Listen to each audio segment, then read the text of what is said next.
क्या हाल है वीरो, कैसे हो आप सब। Welcome back to my new manager game video. पिछली वाली मैनेजर गेम वीडियो नहीं देखी है तो जाओ जाकर जल्दी से जाओ चेकआउट कर लो। बाकी लुकिज्म का 589 चैप्टर भी मैं अपलोड कर चुका हूँ, वो भी देखना है तो वो भी देख लेना। बाकी कॉस्टिज्म, manager game, solo leveling, lookism और मैं सोच रहा हूँ क्यों ना जे के भी, लेकिन वो ऑलरेडी बहुत लोग कर चुके हैं तो वो मैं नहीं करने वाला। बाकी ये वाली वीडियो स्टार्ट करते हैं। इस वीडियो को स्टार्ट करूँ उससे पहले अगर इस चैनल पर नए हो तो प्लीज इस चैनल को सब्सक्राइब कर दो। ये वीडियो अगर अच्छी लगे तो लाइक कर देना। सिंपल टारगेट 200 लाइक्स का टारगेट है। 10,000 सब्सक्राइबर के साथ 200 लाइक का टारगेट, भाई कितनी फुद्दू बात लगती है, but that's what it is यार। अब लाइक्स नहीं मिलते, क्या करूं बोलना ही पड़ता है। बट जो भी है, पिछले वाले एपिसोड में हमने देखा था कि अपना मैनेजर गेम व्हाइट नाइट मतलब एक नाइफ वाली टेक्निक है जो सीक्यूसी के अंदर है, वो करके दिखाई थी उसने एक टीम लीडर को। अब देखते हैं आगे क्या होगा। अब आगे हमें बताया जाता है कि सीक्यूसी एग्जैक्टली है क्या। ये एक फाउंडेशन है मिलिट्री मार्शल आर्ट्स की। ये एक सिंपल चेंज करने से ना आपकी स्टैंस बहुत ज्यादा ग्रेटली एनहांस हो जाती है, उसकी पावर एनहांस हो जाती है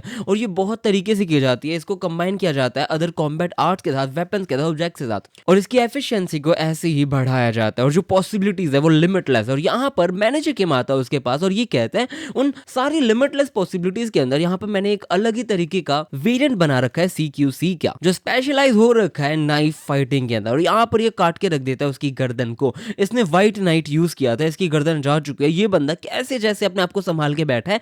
बट एमके कह रहा होता है लेकिन मैं अफ्रेड हूँ यार, मैं इस चीज को बहुत ज्यादा मास्टर करूँ तब तक तू देख ही नहीं पाएगा कुछ, तब तक शायद तो खत्म हो जाएगा। और यहाँ पर इस लड़के ने अपना बेस्ट कर रखा है क्योंकि इसने जो भी वाइटल पार्ट्स होते हैं ना उन सबको कटने से बचा लिया। यहाँ पे एमके खुद उसकी तारीफ करता है कि तूने इंस्टेंट के अंदर अपने वाइटल पार्ट्स को बचा लिया, वो बहुत ही ज्यादा अच्छी बात है। अब मैं तेरे से पूछना चाहता हूँ कि तुम सारे लोग हो कौन और तुम किसके पीछे हो। इतने में ये बुरी तरह हंसता है, कहते हैं तुझे कुछ नहीं पता चलेगा। बट यहाँ पर छोटा लड़का कहता है कि सर मुझे लगता है जो सिचुएशन है वो अजीब सा टर्न ले रही है क्योंकि जो टीम ग्राउंड होग है ना वो थोड़े से ट्रबल के अंदर आ चुके। अब यहाँ पर हम देखते हैं ये लड़की है ना ग्राउंड होग को कह रही होती है तू पागल है, तेरे को क्या करना है। यहाँ पर ही लड़की बोल रही होती है इसको निकालना है, लेकिन ग्राउंड होग कह रहा होता है मेरे को एक मोमेंट चाहिए क्योंकि यहाँ पर एक और बंदा है, मुझे उसे बचाना है। बट लड़की साफ साफ मना कर देती है। वो कहती है कि नहीं मेरा मिशन है तेरे को बचाने का। बट ये बंदा कहता है बेशक मुझे छोड़ दे, मुझे कोई फर्क नहीं पड़ता। इतने में रशियन इसके गले पे मारती है और कहती है तू बेशक सो जा, मेरा जो मिशन है वो तेरे को बचाना है, बात खत्म। इतने में यहाँ पर एक और टीम लीडर आ जाता है और वो आर्मी वाला बंदा है और ये आके सीधा सीधा ये बोलता है कि मैंने एक्सपेक्ट नहीं किया था कि तुम मेरे डिफेंस को इतनी इजीली ब्रेक कर दोगे। तुम लोग कहाँ से आए हो, तुम कहाँ से आई है स्वीट हार्ट, मुझे बता देना। इस बंदे का नाम चांग सेओक हैन है और ये कहता है अच्छा तेरा मिशन काफी ज्यादा इंपॉर्टेंट लगता है लेकिन कोई नहीं, मेरा मिशन भी बहुत इंपॉर्टेंट है और ये मेरी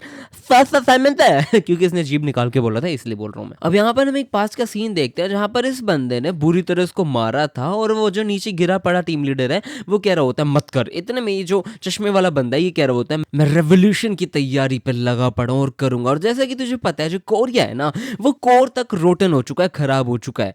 जो इसके जस्टिस वाली पावर है ना वो खत्म हो चुकी है, इसके पास कोई पावर नहीं, हमारे अंदर ज्यादा पावर है। और वैसे भी सोल्जर्स को लोग कैसे समझते हैं, ऐसा समझते हैं जो पागल कोई कुत्ता हो। सोल्जर्स को ऐसा समझते हैं, जबकि एज हिमांशुस पर्सपेक्टिव मुझे लगता है सोल्जर्स को ऐसा नहीं समझना चाहिए और इंडिया के अंदर तो कोई भी ऐसा नहीं समझता। We respect our soldiers and जय हिंद। बट कोरिया के अंदर ये बंदा बताता है कि हमें एनिमल्स की तरह ट्रीट किया जाता है, हमें यूज करते हैं, हमें फेंक देते हैं, बस यही काम है। मुझे मेरी रैंक बढ़वानी है, मुझे पावर चाहिए। जिसपे वो जो बंदा गिर चुका है ना वो कह रहा होता है अगर तुझे पावर ही बढ़वानी है तो रैंक्स वगैरह के ऊपर जाना धीरे धीरे करके। जिसपे बोलता है रैंक ऊपर कितना टाइम लग जाएगा तुझे पता है, 10 साल 20 साल 30 साल पता नहीं कितना साल लग जाएगा। मैं कैप्टन बनूंगा लेकिन उसके बाद में मुझे मेरे सीनियर्स के नीचे दबे रहना पड़ेगा। नहीं मुझे नहीं बनना। ये जो गोल्डन डोर है ना ये सबसे बेस्ट जगह है जहां पर मुझे पावर्स मिलती है। अगर आपके अंदर स्ट्रेंथ है तो आप बेस्ट पावर रैंक पे पहुंच सकते हो। और इसी चक्कर में मैं टीम लीडर भी बन चुका हूं और ये सारी चीजें बोल रहा होता है। और यहाँ पर ये कहता है टीम लीडर जंग इसको लॉक कर दो। और नेक्स्ट सीन में हम देखते हैं यहाँ पर ग्राउंड होग कह रहा होता है वापस प्रेजेंट में आ चुके हैं कि इसे बचाना है चाहे कुछ भी हो जाए। बट ये बंदा धड़ाधड़ इस लड़की को मारने लग जाता है और हम देखते हैं ये लड़की अपना जो बैकपैक है या जो भी है ये उससे बच रही होती है। बट ये आर्मी वाला है ना वो कह रहा होता है मेरा कोई अटैक इससे पास क्यों नहीं हो रहा है यार। लेकिन मेरे पास एक क्वेश्चन है। धड़ाधड़ मारता है और ये कहता है इसके अंदर है क्या यार, ये एक स्नाइपर राइफल केस जैसा लग रहा है और बुरी तरह चाकू से कटाकट करके मार देता है। बट हम देखते हैं लड़की कोई भी अटैक लगने नहीं देती और यहाँ पर बुरी तरह उसी ऑब्जेक्ट से या फिर उस कवर से इसको मार रही होती है। और यहाँ पर ये बंदा कहता है स्ट्रेंज यार तो इस चंक ऑफ मेटल को कैसे स्विंग कर रही है इतना इजीली, ऐसा लग रहा है कि ये तेरी बॉडी का पार्ट है, मतलब बहुत इजीली इसको तो स्विंग कर रही है यार बहुत। और ये सुंदर भी इतनी ज्यादा लग रही है पता नहीं क्यों। और यहाँ पर हम देखते हैं ये बंदा आके बुरी तरह चाकू मारने की कोशिश करता है और लिटरली धड़ाधड़ चक चक चक चक चक चक करके काट देता है। और यहाँ पर मैनेजर केम वगैरह को पता चलता है कि शोर शराबा हो रहा है और ये लड़का कहता है हमें ऐसा लग रहा है कि उसकी हेल्प करनी चाहिए, बट मैनेजर केम कहता है डोंट बॉदर। उसको हैंड पिक किया है ऑटो वन ने, मतलब बहुत ज्यादा समझदारी से हैंड पिक किया गया है। जो भी तूने वर्स्ट केस सिनेरियो समझ रखा होगा अपने दिमाग में वो होने नहीं वाला, क्योंकि पॉइंट टेकन है यहाँ पर। वो अच्छी खासी लड़ लेगी। इतना में लड़का कहता है वो सब ठीक है सर, लेकिन फिर भी अगर उसके सामने कोई बैड मैचअप आ रखा हो जो सच में उसे मार सकता है तो। इतने में ये भाई ये बंदा आर्मी वाला इसकी आंख में घोपने ही वाला था, बट ये लड़की गायब हो जाती है क्योंकि यहाँ पर एमके आ जाता है। और यहाँ पर हम देखते हैं वो बंदे एक स्नाइपर है, ये पता चल चुका है। एमके कहते हैं हाँ मतलब वो स्नाइपर है माना, लेकिन मैं उसको कोई ऑर्डिनरी स्नाइपर नहीं कह सकता हूँ। लड़का पूछता है क्यों, ये बताता है नहीं मैं इतना अच्छे से इसे जानता नहीं हूँ, लेकिन मुझे उसकी ब्लड लाइन के बारे में पता है कि वो कहाँ से आती है। यहाँ पर इस लड़की ने उसे ब्लॉक कर लिया है। आर्मी वाला कह रहा होता है ये तो सच में स्नाइपर राइफल है यार, तूने अंडरग्राउंड फैसिलिटी में लाने की कैसे सोची। इतने में ये लड़की इसको भाई तोड़ देती है धुप्पी चिक्की करके, और यहाँ पर चटाचट करके ऐसा मान लो कि पंचेस नहीं मारते लगातार 10-20 वैसे करके मारा है उसे, और यहाँ पर ये खत्म हो चुका है। और इस लड़की का नाम है अलीसा अलेक्जेंडर। अलेक्जेंडर के ऊपर इन लोगों ने हाईलाइट कर रखा है, और इसका जो ब्लड लाइन है वो सिंपली रशिया की स्ट्रॉन्गेस्ट फाइटर से रिलेट करता है, और वो लड़की और कोई नहीं है, वो बहुत भयंकर। और ये सोफिया अलेक्जेंडर की बात कर रही होती है, और हम देखते हैं यहाँ पर ये बंदी इतनी ज्यादा पावरफुल है कि बस पूछो मत, और अपनी रशिया वाले ने मार दिया। और ये कहती है आजकल लड़के इतनी ज्यादा बात करने लग गए हैं, तुम तो नहीं बचोगे बेटे, तुम मेरे प्रीशियस वेपन पे स्क्रैच कैसे कर सकते हो, मैं तुझे बताऊंगी कि तू कैसे मारा जाएगा बास्टर्ड। ओह भाई क्या लग रही होती है गदर। ये इसकी स्नाइपर है, इसका नाम अलीसा अलेक्जेंडर है। और अब हम एक पास का सीन देखते हैं जहां पर अपनी सोफिया अलेक्जेंडर और ये मैम जी कह रही होती हैं कि तू अलीसा है, तू यार बहुत मुश्किल से मिली है, मुझे पता है तू। अब ये जो अलीसा है ना वो इसकी सिबलिंग्स के अंदर ही आती है। यहाँ पर हम देखते हैं यहाँ पर ये बंदी कहती है मैंने सुना है कि तू साउथ कोरिया के अंदर काम कर रही है, जिसपे लड़के बताती है एरस के साथ काम कर रही है। जिसपे सोफिया कहती है एरस हाँ वो लोग काफी डिसेंट है, कैसा फील होता है तुझे एक वॉरियर की लाइफ जी के। जिसपे ये बंदी खुश होती है और कहती है आई लव इट, क्योंकि यहाँ पर ये बंदी बहुत गंदी तरह मार रही होती है, कह रही होती है मेरे को एक लाइसेंस मिल चुका है किल करने का, मेरे को क्यों अच्छा नहीं लगेगा। और इस बंदे को क्या तोड़ा है इस बंदे ने। इससे पता चल जाता है कि औरतों को अगर मौका मिले तो वो आदमी को कच्चा खा जाए, बहुत गंदी तरह मारे। मतलब ऑब्वियसली अगर आदमी की गलती है तो बहुत गंदी तरह मारे, बस ये भाई लोग मौका ही नहीं देते, वरना औरत जात भाई कति हमारी जान हाथ में काट के रख दे, सच बता रहा हूँ। और यहाँ पर ही कहते हैं ओली मदर ऑफ क्या मारा है इसने, और बहुत गंदी तरह मुंह फोड़ देती है। इतने में कहती है क्या क्या हाँ ये फालतू गंदी गंदी बातें मत कर, मैं कभी भी किसी से भी कितना भी फाइट कर सकती हूँ और मार सकती हूँ, मेरे को मिल चुकी है परमिशन और ये बेस्ट है। इतने में यहाँ पर एम के और ये छोटा लड़का आ जाता है और ये बोलते हैं इतना करने की जरूरत नहीं है मैम, आपने बहुत अच्छा किया, मुझे अच्छा लग रहा है ये सारी चीजें देख के। और यहाँ पर हम देखते हैं सारे के सारे लोग ये पूरी की पूरी जितनी भी अपनी फायर पावर्स है टैंक्स हैं उन सबको रिकवर कर चुके हैं। काइंड ऑफ हम कह सकते हैं मिशन आधा कंप्लीट हो चुका है, या फिर बोलो पूरा भी कंप्लीट हो चुका है। और ये और कोई नहीं कर सकते थे, एरस के लोग ही कर सकते थे, क्योंकि ये बहुत ज्यादा शार्प इंटेलिजेंट और समझदार है। और इससे सबको पता चल जाएगा जो डिफेंस कॉन्ट्रैक्टर है गोल्डन गेट का वो इसके पीछे है। लेकिन हम देखते हैं यहाँ पर जो मीडिया है या फिर पब्लिक है कैसे रिएक्ट करेंगे वो पता करना पड़ेगा। और इन दोनों को ये लोग ऊपर लेके जाने की बात कर रहे होते हैं, बट हम देखते हैं यहाँ पर ग्राउंड कहते हैं नहीं नहीं नहीं नहीं नहीं अभी चीजें खत्म नहीं हुई, अभी तो मेन प्लान अभी स्टार्ट हुआ है उन लोगों को, वो लोग अभी पता नहीं क्या करेंगे क्या नहीं, तुम समझ नहीं सकते, वो लोग अभी भी हमारी बातें सुन रहे हैं। और यहाँ पर टीम लीडर ली सारी बात सुन रहा होता है और ये कह रहा होता है वेल वेल मैंने उस आदमी की आवाज सुन ली है जो गोल्डन डोर्स वोल्ट के अंदर आया हुआ था। यहाँ पर ये कहते हैं चीजें फन हो रही है यार, और मुझे लगता है इन लोगों को पता चल रहा है तो ये कोई इशू नहीं है ना चेयरमैन। और यहाँ पर चेयरमैन भी खड़ा होता है और वो कहता है कोई इशू नहीं है यार। और यहाँ पर ये लोग प्रोजेक्ट एच स्टार्ट करने वाले हैं। प्रोजेक्ट H4 है काफी ज्यादा जरूरी है इन लोगों के लिए। इतने में ग्राउंड होग यहाँ आ जाता है, वो गोली लेके इनके सामने खड़ा मारने की कोशिश करता है और ग्राउंड होग यही कह रहा होता है कि भैया आप है ना सारे वेपन्स को रिलीज करोगे, मैं अभी की अभी बोल रहा हूँ, सोसाइटी के ऊपर कुछ नहीं करने वाले। बट इन ग्राउंड होग मतलब ये जो कौन है प्रोजेक्ट एच का मतलब है कि जितने भी फायर पावर्स गन्स है मिलिट्री वेपन्स है उन सबको ये लोग नॉर्मल पब्लिक के लिए अवेलेबल करने वाले हैं। और पीछे से एक बंदा आता है और वो कहता है ये हमारा टॉप सीक्रेट है, तो चिल्ला चिल्ला के क्यों बोल रहा है, उसको बुरी तरह मार देता है और कहता है तेरे थॉट्स वगैरह मैं तेरे को बता देता हूँ। इतने में जो बाल काट रहा था ना वो बंदा यहाँ से हटता है और वो कहता है ये आदमी क्यों इतना दिमाग खराब कर रहा है। जो प्रोजेक्ट एच है ना उसका मतलब ये सिंपल हमें बताते हैं कि जितनी भी नॉर्मल पब्लिक है ना उनके सामने मिलिट्री वेपन्स पावर्स को रख देंगे, और जब वो पावर्स को रख देंगे तो नॉर्मल लोग बहुत बड़ा कियोस मचाएंगे और फिर बाद में ये लोग अपनी टीम को भेजेंगे वो रिकवर करने के लिए। ऐसे ही कुछ रफली यही प्लान है। इतने में ये जो बाल काटने वाला है ये कहता है माय अपॉलॉजी सर, लेकिन मैं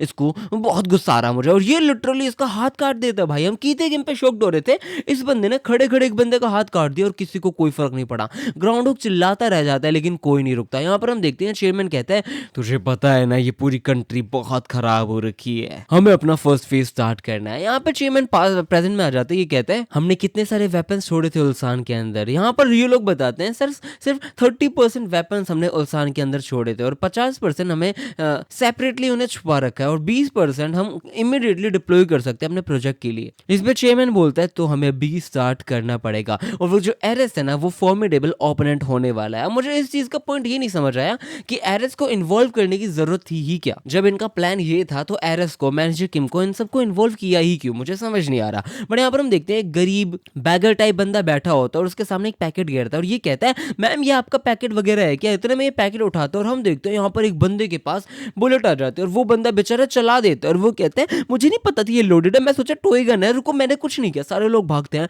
बट 2 लोगों के पास वेपन्स आ चुके हैं। यहाँ पर ग्राउंड हुक कह रहा होता है वो अपना प्लान इमीडिएटली स्टार्ट करने वाले, हम लेट हो चुके हैं, उसको रोकने के लिए बहुत लेट हो चुके हैं। और फिर बाद में यहाँ पर एल्बर्ट बता रहा होता है जो सिचुएशन है ना वो बिल्कुल भी गुड नहीं है और ये जो वीडियोस वगैरह है ना ये सारी की सारी वायरल भी हो चुकी है और ये कहता है जल्दी से इधर आओ, हमें चीजें ठीक करनी पड़ेगी। अब दुनिया भर में लोगों को पता चल चुका है कोरिया के अंदर किसी के पास भी ऐसे ही वेपन्स वगैरह मिल चुके हैं और ये सारे के सारे लोग मार देंगे। और यहाँ पर न्यूज चैनल वाले भी बात कर रहे होते हैं कि मैं इस स्टेशन से इस स्टेशन पे आया हूँ और यहाँ पर लोगों ने गोली बारूद ये सारी चीजें चला रखी हैं, पता नहीं क्या चक्कर है इनके पास, ये आया तो आया कैसे। न्यूज वालों को पता होता है कि जो नेशनल मिनिस्ट्री ऑफ डिफेंस है ना वो बिलीव करती है इस चीज पे कि ये सारा इंसिडेंट रिलेटेड है उस चीज से जहां पर उल्सान के अंदर बहुत सारे वेपन्स मिस हुए थे, मतलब गुम हुए थे। और यहाँ पर ये लोग कंडक्ट करे एक इन्वेस्टिगेशन, वो भी गोल्डन गेट के ऊपर, जो डिफेंस कॉन्ट्रैक्टर है उसके ऊपर। जो गोल्डन गेट है ना उसने एक स्टेटमेंट बनाई है कि वो लोग अपनी तरफ से पूरी कोशिश करने वाले हैं जितने भी वेपन्स वगैरह चोरी हुए उन सबको अपनी एबिलिटीज के अंदर वापस बचाने की, संभालने की। और ग्राउंड हुक बताता है कि अभी इस केस के चक्कर में कोई भी हमारे साइड नहीं होने वाला। और जो गोल्डन डोर है और जो मुगांगवा है ना उन दोनों के नीचे काम कर रहे हैं भी बहुत सारे लोग,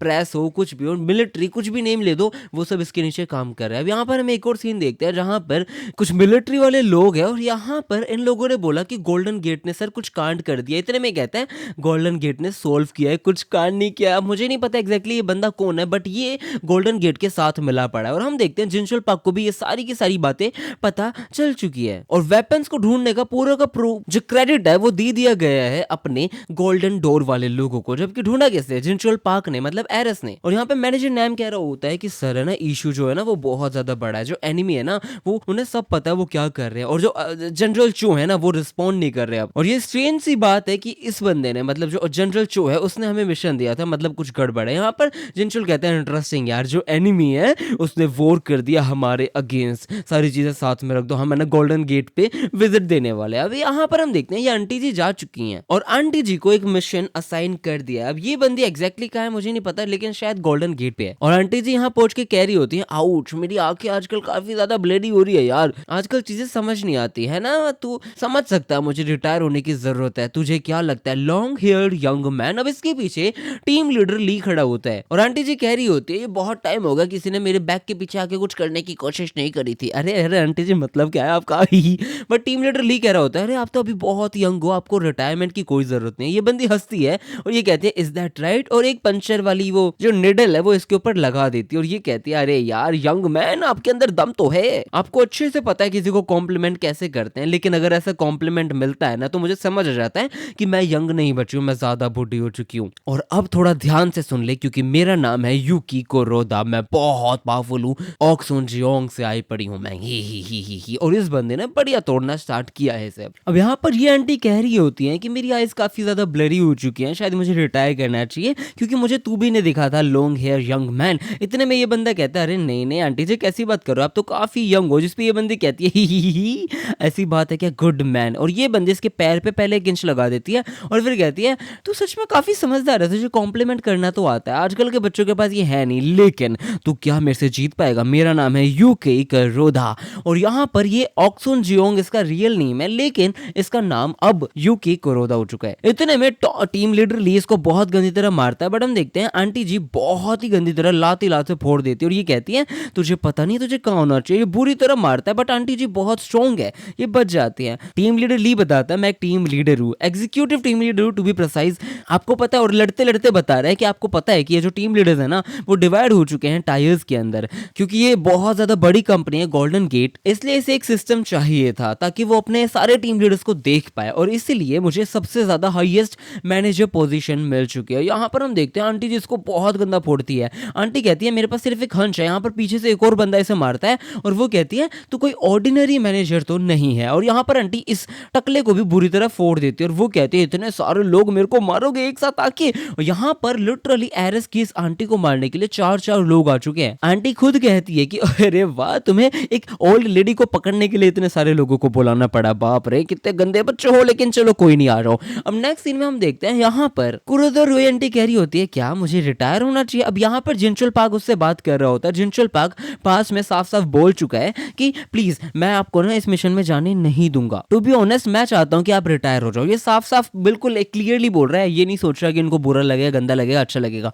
ये बोलता है आप बहुत टाइम से मिशंस कर रहे हो, लेकिन आपकी उम्र निकल चुकी है, आपको अब नहीं करना चाहिए। पीछे से एल्बर्ट बताता है कि आपकी जो वूंड्स है ना वो रिकवर भी नहीं हो रही, आपको नहीं जाना चाहिए, मतलब आप यहाँ पे खड़ी कैसे, वो भी एक मिरेकल है। जिनचोल बोलता है कि जब आपने मुझे बोला था कि आपको एरिस ज्वाइन करना है तो मैं काफी खुश था, लेकिन डरा भी हुआ था क्योंकि आपने ऑलरेडी बहुत ज्यादा सेक्रीफाइस कर रखा है हमारी कंट्री के लिए, शायद डेकेड से भी ज्यादा से, उस टाइम से जब आपने पहली बार वो मिशन किया था। यहाँ पर आंटी ने पहली बार एक मिशन किया था जहां पर वो कुछ लोगों को बचा रही थी, और यहाँ पर पुलिस वाले उसको मारने वाले होते हैं, बट हम देखते हैं इस पुलिस वाले को दूसरा पुलिस वाला बुरी तरह खत्म कर देता है। और पुलिस वाला आर्मी वाला जो भी है जैपनीज है, बट ये मिलिट्री वाला, ये बंदा कहता है इट्स ओके, आप सब सेफ हो, टेंशन लेने की जरूरत नहीं, मैं बेशक जापान से हूं लेकिन मैं तुम्हारी साइड हूं, मेरा नाम ryuichi कुरोदा है। ये ryuichi कुरोदा उस लड़की का नाम ऑक्सुन जियोंग है, और ये कहता है कि मैं बस हेल्प करना चाहता हूं और कुछ भी नहीं ज्यादा। और यहाँ पर ये हेल्प करने की कोशिश करता है, अपना नाम बताता है, मेरा नाम ryuichi कुरोदा है, और यहाँ पर इसके बाद ये बताता है मैं आपकी कंट्री की हेल्प करना चाहता हूँ और कुछ भी नहीं। और फिर बाद में इन लोगों ने बहुत मिशंस किए और साथ में शादी कर ली, और औरत को जापानीज सरनेम मिल चुका था। फिर वापस प्रेजेंट के सीन में जहां पर अपना अपना जिनचुल पाके वो कह रहा होता है आप बेशक कोरियन रहे दिल से, लेकिन फिर भी आपको अब और ज्यादा करने की जरूरत नहीं, आप एंजॉय करो रिटायर करके अपनी लाइफ को। इतने में कहती है चल ओके मैं मान लेती हूँ, लेकिन एक सेल्फिश कमांड है, क्यों ना प्लीज मेरे को ये लास्ट मिशन करने दो प्लीज। और यहाँ पर ये बंदी अपना लास्ट मिशन कर रही थी, बहुत बुरी तरह लड़ रही होती है, और ये कह रही होती है मेरा लास्ट मिशन है, देखी रहेगी, आ जाओ। और ये लोग बहुत ही गंदी तरह पिट रहे होते हैं। फिलहाल पीछे से टीम लीडर ली आके बुरी तरह मारता है, बट आंटी जीज के सर पे मार देती है। और यहाँ पे कहा जाता है कि जो एक आग की जो लपट होती है उसके अंदर जो लास्ट वाली वो होती है ना फ्लेम, वो काफी ज्यादा बड़ी होती है, ब्राइट होती है बुझने से पहले वाली। और यहाँ पर कुरोदा आंटी जी बिल्कुल वही कर रही होती है। हम देखते हैं इस बंदे ने बहुत गंदा मारा है, बट जो टीम लीडर है उसने लिटरली अपने हाथ से उस आंटी के पैर को पकड़ा और चीर फाड़ कर दिया, चाकू घुसेड़ दिया, और ये कहता है हाँ निंजा को मैंने पकड़ लिया, और हाँ आंटी ये लो, और बुरी तरह काटते जाते हैं। फिर सारे के सारे लोग धड़ाधड़ आंटी को काटते जाते हैं। भाई हम देखते हैं इन आंटी को कुरोदा को बहुत ही ज्यादा बुरी तरह जान से मार दिया। फिर आंटी पास का एक सीन याद करते हैं जहां पर इस आंटी ने शादी करी थी उस अंकल से, और यहाँ पर वो अंकल कहते हैं कि आपका जो लास्ट नेम है वो कुरोदा होने वाला है। ये पूछते मेरा फर्स्ट नेम क्या होने वाला है, इस पे ये बोलता है जब हम पहली बार मिले थे तो बहुत ज्यादा बारिश हो रही थी याद है, और फिर उसका नाम यूकी रख दिया था। यूकी का मतलब होता है यूके जो भी है, इसका मतलब जापानीज के अंदर स्नो होता है, और इसका नाम ऐसे ही यूके कुरोदा पड़ गया था। हम देखते हैं यहाँ पर ये मरे जा रही है और बुरी तरह पिटे जा रही है, और इस मोमेंट से आज तक इसने कभी भी कुछ भी गलत सोचा नहीं, हमेशा खुश रही, हमेशा काम करते रहे, मिशंस करते रहे, अकम्प्लिश करते रहे, लड़ते रहे। और यहाँ पर जिनचुल पाक कहते हैं मुझे कुछ तो है जो अच्छा नहीं लग रहा, कॉन्टैक्ट करो कोड 66 को, उसे बोलो कि वो हेडक्वार्टर्स जाए जल्दी से जल्दी, मुझे नहीं पड़ता, एसएफ जाए एसएफ। अब यहाँ पर हमें एक पास का सीन दिखाया जाता है। यहाँ पर कुरोदा रुई बता रही होती है कि जब मैं पैदा हुई थी ना कोरिया के अंदर बहुत गंदा सीन चल रहा था, यहाँ पे जापानीज पीपल या फिर कुछ आर्मी वाले लोग है ना बुरी तरह लोगों को, जनरल पीपल को मारा करते थे, और ये बंदे सिर्फ देख पाती थी और उनकी हेल्प कर ही नहीं पाती थी, लेकिन ये हेल्प करना चाहती थी नॉर्मल लोगों की, और बहुत उदास भी थी उन लोगों के लिए जिसको ये कंट्री बचा नहीं पाई। और यहाँ पर हम देखते हैं यहाँ पर वो पुलिस जो भी है आर्मी पीपल या पुलिस वाले, ये लोग बुरी तरह मार रहे होते हैं कुछ लोगों को, बट ये लड़की पीछे से आके उनको बहुत मारती है और ये कोशिश करती है इन्हें बचाने की, बट ये लोग एट लास्ट इसे मार देते हैं। और इस लड़की को समझ आता है कि there was a limit to what I could do as a woman, मतलब ये बंदी कुछ भी करे उसकी एक लिमिट हुआ करती है क्योंकि वो एक औरत है, और ये चीज इसे काफी गुस्सा दिलाया करती थी। अब हम उस सीन पे आ जाते हैं जहां पर इस बंदी ने इन सब लोगों को बचाया था, काफी सारे लोगों को बचाया था, और यहाँ पर पुलिस आर्मी सारे के सारे लोग हैं, लेकिन ये लड़की इन सबको बचा के लेके जा रही होती है। बट इन ठुल्लों को, इन आर्मी वालों को पता चल जाता है कि ये कुछ तो कर रही है लड़की। इतने में ये बोलते हैं जापानीज के अंदर कि रुको फुको, लेकिन ये नहीं रुकते और इनको बुरी तरह मारती है। और इसी के साथ हम देखते हैं इस लड़की को एक आदमी मिल जाता है जो इसकी हेल्प करने को रेडी था। और यहाँ से इस बंदे ने अपना फेट लिख दिया। यहाँ पर हम देखते हैं इस बंदे ने कुरोदा फैमिली के एक बंदे से सेटिंग बैठाई है, प्यार किया है, अब शादी करने वाली है। हम देखते हैं ये लोग कहते हैं कि ये जो कुरोदा फैमिली है ना, ये वाले लोग पीछे से काम करते हैं और इन लोगों को काम करने का तरीका काफी ज्यादा अलग है। ये स्टेल्थ करते हैं, इन्फिल्ट्रेशन करते हैं, असैसिनेशन करते हैं, सैबोटाज करते हैं। ये एक्सपर्ट है एवरी स्किल और टेक्निक में जो रिलेटेड है एस्पियोनेज से। मतलब आप किसी भी ऑर्गेनाइजेशन या फिर किसी भी दूसरी कंट्री के बारे में कोई सीक्रेट जानना चाहते हो टॉर्चर करके या किसी भी चीज के थ्रू, तो उसको हम एस्पियोनेज कहते हैं। अब यहाँ पर हम देखते हैं ये अपने आप को निंजास बताते हैं। उसके अलावा ये बंदा बता देता है कि मैं आपको सारी की सारी ट्रिक्स स्किल्स सब कुछ सिखा दूंगा और हमें कोरियन एम्पायर को बचाना ही चाहिए। बट ये बंदी शायद आज और अब मरने वाली है। हम देखते हैं ये बंदी बोलती है मैं रिग्रेट नहीं करती हूँ, मैं जिस भी पाथ पे चल रही हूँ। और यहाँ पर ये सारे के सारे लोग खड़े होते हैं, सोच रहे होते हैं ये औरत एरेस की है और हम चारों को इतना परेशान कर दिया। इतने में भाई वो आंटी जी कुरोदा रुई लिटरली इसके मुंह के अंदर ये अपनी थ्रेड जो भी है पिन फेंक देती है और वो सर को फाड़ के बाहर निकल जाती है। पहले एक को मारा, लोग कहते हैं तेरी हिम्मत कैसी हुई। इतने में दूसरे को ऊपर चढ़ के दूसरों को मार देती है और सबको खत्म कर देती है। और ये लास्ट को मारे इतने में टीम लीडर ली इसको भाई स्वॉर्ड से खत्म कर देता है और वो कहता है व्यू ये बंदी है तो बड़ी तगड़ी। इसलिए मुझे समझ रहा है क्यों फोर्सियो ने कोड रेड जारी किया था। हमें जल्दी से इस चीज को खत्म करना पड़ेगा। नेक्स्ट सीन में हम देखते हैं यहाँ पर मिस्टर चेयरमैन है ना, वो भी उन लोगों के साथ नहीं है। ये बंदा आया हुआ है कुछ हायर अप से मिलने के लिए मुगांगवा की मीटिंग के अंदर। यहाँ पर सारे के सारे लोग इमरजेंसी मीटिंग कर रहे होते हैं और जो चेयरमैन वू चियोल नाम है, ये बंदे यहाँ बैठ के सबको सब कुछ समझाने वाले। हम देखते हैं ये बंदा सबसे पहले पूछता है एक क्वेश्चन। ये पूछता है कि हमारे रिस्पेक्टेड मेंबर्स ऑफ मुगांगवा, व्हाट इज मुगांगवा, है क्या ये ऑर्गेनाइजेशन? ये एक ऐसी ऑर्गेनाइजेशन है जिसके अंदर वो सारे सोल्जर्स आते हैं जो इस वर्ल्ड को चेंज करना चाहते हैं। लेकिन हम सबको पता है जो कंट्री की मिलिट्री है ना, वो इतनी ज्यादा वीक है कि हम चेंज ला ही नहीं सकते। मैं सिर्फ इमेजिन कर सकता हूँ कि हम सारे लोग कितना सफर करते हैं इन मिलिट्री पावर्स के चक्कर में। ये हमें कैसे ट्रीट करते हैं बहुत गंदी तरीके से। इनके पॉलिटिक्स के नीचे हम दबे रहते हैं, इनके ऑर्डर्स के बिना हम चल नहीं सकते, बोल नहीं सकते, कुछ कर नहीं सकते। इसलिए हमने डिसाइड किया था प्रोजेक्ट एच को लेके आने के लिए। एक बंदा पूछता है कि ये बोलता है आज स्टार्ट करेंगे। इतने में ये बताना स्टार्ट कर देता है जो प्रोजेक्ट एच है वो क्या है। ये है कि हमारे जो टीम लीडर्स है वो इन्फिल्ट्रेट करेंगे इंटीरियर के अंदर और हाईजैक करेंगे डिवीजन क्लास फायर पावर को और उसमें से कुछ छोटा सा पोर्शन रिलीज कर देंगे सोसाइटी के अंदर ताकि कंफ्यूजन हो जाए। और फिर बाद में मीडिया के थ्रू बहुत ज्यादा ऐसे बातें फैला देंगे कि जो डिफेंस सिस्टम है वो खराब हो चुका है। और फिर आएंगे हम, जहां पर हम पूछेंगे कि गन लीगलाइजेशन होना चाहिए। कोई भी एक बंदा अपने लिए सोल्जर रख सकता है, मतलब प्राइवेट सोल्जर ऑन कर सकता है। यहां पर हम आएंगे और इसी के साथ मैं प्राइवेट सोल्जर्स बनाऊंगा। और यहां पर सबसे बड़ा जो हमारा बीच में आने वाला हिंड्रेंस है वो और कोई नहीं है, वो एरएस है। हम उसको खत्म करेंगे। इसका जो कोड नेम है वो है ओटोवन और जो हमारा गोल है वो इस चीज को खत्म करके फिर आगे निकलना है। इतने में हम देखते हैं एक बंदा आता है, वो कहता है मिस्टर चेयरमैन टेंशन मत लो, हमारे पास अभी भी कुछ नंबर है, हम हैंडल कर लेंगे इन लोगों को, ज्यादा टेंशन लेने की जरूरत नहीं है। अब यहाँ पर एरएस को मारने के लिए बहुत सारे टैंक्स जा चुके हैं और ये मिलिट्री वाले कह रहे होते हैं सर आप अलाउ करो, बस आप है ना बेस्ट हो। ये बंदा कहता है सर अरे मैं डिफेंस कॉन्ट्रैक्टर हूँ, आप मिलिट्री वाले लोग हो। लेकिन ये लोग कहते हैं चीफ आप कुछ भी बोलो, हम आपके लिए कुछ भी कर देंगे। It's like a terrorism group. जहां पर आप कुछ गलत का साथ एक साथ देने के लिए रेडी हो जाते हो, वहां पर हम उस चीज को टेररिज्म ग्रुप कहते हैं। और ये सिर्फ वही बनता जा रहा है। बाकी इस चीज को एक एज अ बिजनेस पर्सपेक्टिव भी सोचा जाए तो भी हाँ मतलब गलत है, बट बिजनेस पीओवी से काफी अच्छा है एक तरीके से देखा जाए तो। और यहाँ पर हम देखते हैं ये सारे टैंक्स हेडक्वार्टर्स पहुंच चुके हैं एरएस के मारने के लिए। मैनेजर नैम को सारी बात पता चल चुकी है। ये याद करता है कैसे अपने जिनचोल पार्क ने बोला था कि चाहे कुछ भी हो जाए गोल्डन गेट के हेडक्वार्टर्स के ऊपर मैनेजर किम को भेजो और दूसरा सब लोगों को बोलो इवैक्यूएट करें।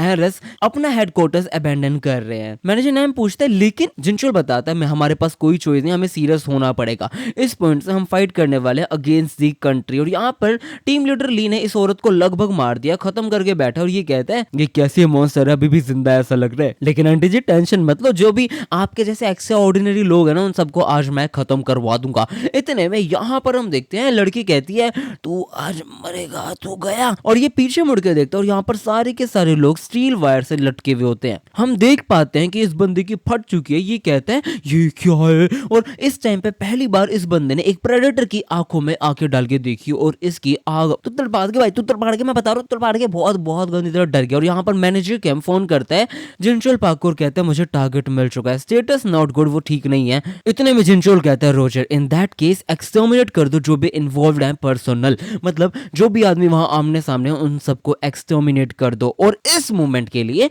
मैनेजर किम पर्सोना को भूल जाओ और कोड 66 पर्सोना के अंदर रिटर्न करो। और ये बंदा बोलता है रोजर दैट, और भाई ये बंदा अब मारेगा क्योंकि ये कोड 66 वाला बंदा बन चुका है वापस से। और अब आता है मेन इंटरेस्टिंग और बहुत ज्यादा खतरनाक सीन। अब यहाँ पर हमें पहले तो 20 साल पहले का सीन दिखाया जाता है जहां पर व्लादिवोस्तोक रशिया के अंदर सीक्रेट बेस है जिसका नाम WP करके रखा है।